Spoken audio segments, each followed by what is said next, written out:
C'est la première fois que l'Union européenne fait l'objet d'une fiction cinématographique, même si le matériau que vous utilisez est très dense et bien réel. Est-ce que c'est le tragique de la crise grecque qui vous a permis de la porter à l'écran? Finalement, c'est une tragédie avec ses personnages, ses rebondissements, ses intrigues. Ah oui, c'est cela.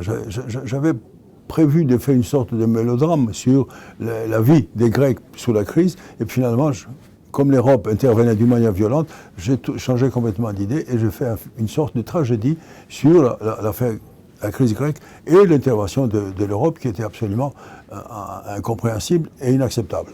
Vous rappelez souvent que l'un des effets les plus tristes de cette crise, c'est le départ de dizaines de milliers de jeunes Grecs diplômés qui sont contraints de quitter le pays parce qu'il n'y a plus de futur là-bas pour eux.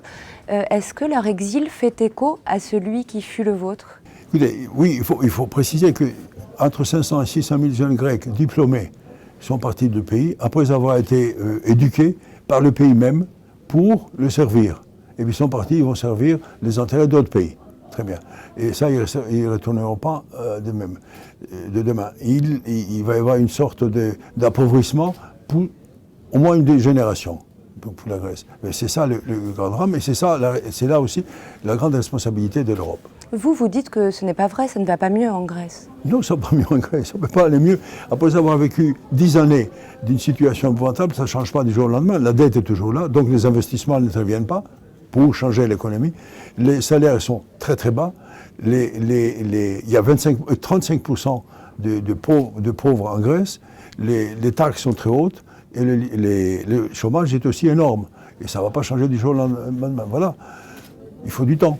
Il faut du temps, et encore, il faut quand même que les conditions du paiement de cette dette changent complètement. Ce qui n'est pas ça ne se voit pas encore.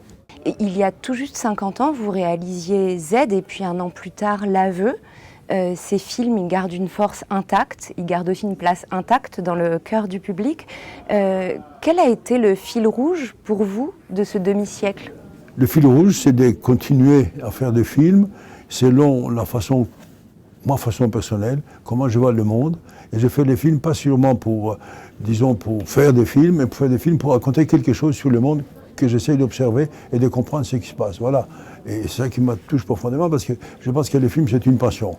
Et qu'on ne peut pas faire avec le cinéma, qui est une passion, n'importe quoi, des choses qui ne m'intéresseraient pas profondément. En 82, vous en parliez tout à l'heure, vous réalisiez Missing, qui était un réquisitoire implacable sur le coup d'État de Pinochet, sur l'installation de la dictature au Chili.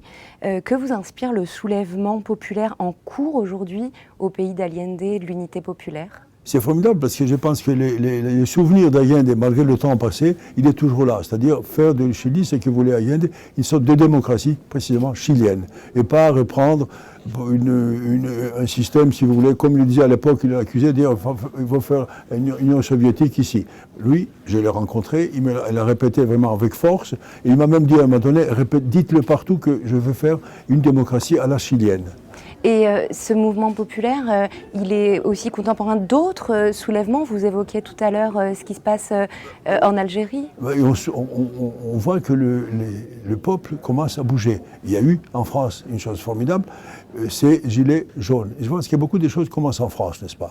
Et puis il y a eu le Chili, il y a l'Algérie qui dure maintenant depuis plusieurs semaines et qui continue. Et je trouve ça très émouvant et très fort.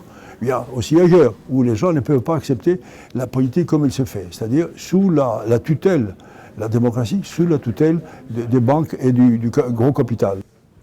Merci beaucoup.